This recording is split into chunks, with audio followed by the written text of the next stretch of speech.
La définition de l'Organisation mondiale de la santé pour l'obésité, c'est un excès de tissu graisseux de l'organisme néfaste pour la santé de l'individu.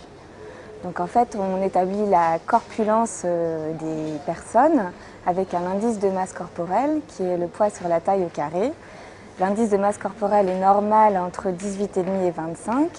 On est en surpoids entre 25 et 30 et on est obèse quand on a un indice de masse corporelle supérieur à 30.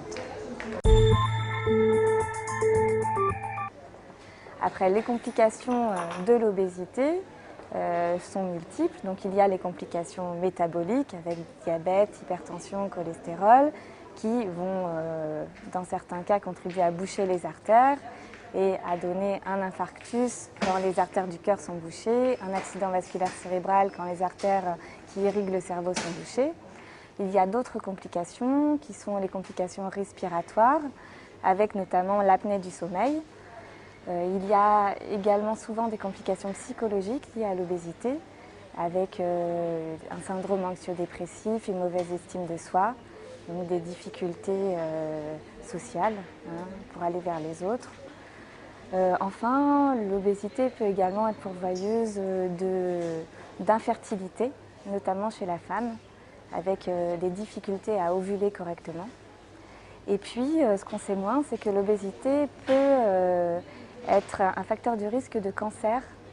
En Europe, il y a 5% des cancers qui sont dus à un excès de poids. Donc dans les cancers qui sont favorisés par l'obésité, on retrouve le cancer du sein après la ménopause, mais aussi le cancer de l'endomètre, ou le cancer colorectal, ou encore le cancer du rein. Varier l'alimentation, ça semble être le point le plus important.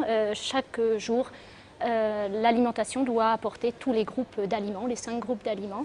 Les fruits et légumes, 5 fruits et légumes par jour. Quand on dit 5 fruits et légumes, c'est 5 petites portions de 80 grammes, donc c'est tout à fait réalisable. Fruits et légumes, produits céréaliers, viande, poisson, œufs et produits laitiers. Et enfin, un peu de matière grasse, sans exagérer. Il faut varier son alimentation, prendre le temps de manger, aussi le temps passé au repas est très important. Puisque passer 20 minutes à table est nécessaire pour ressentir la satiété.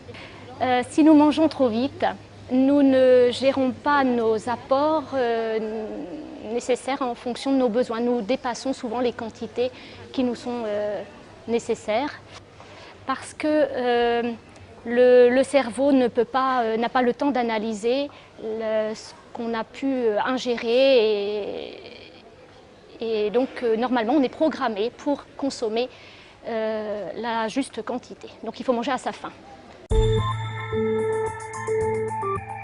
Donc, surtout, éviter les régimes trop restrictifs, les régimes qu'on fait soi-même, les régimes magazines, les non adaptés, en fait, à chaque personne, et puis les régimes qu'on fait quand on a un IMC normal, mais qu'on trouve qu'on a quelques kilos de trop.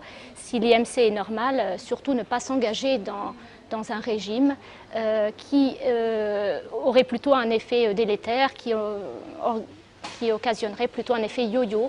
Et donc quand on se met au régime alors qu'on n'en a pas besoin, on arrive plutôt à l'effet inverse et on prend de plus en plus de poids.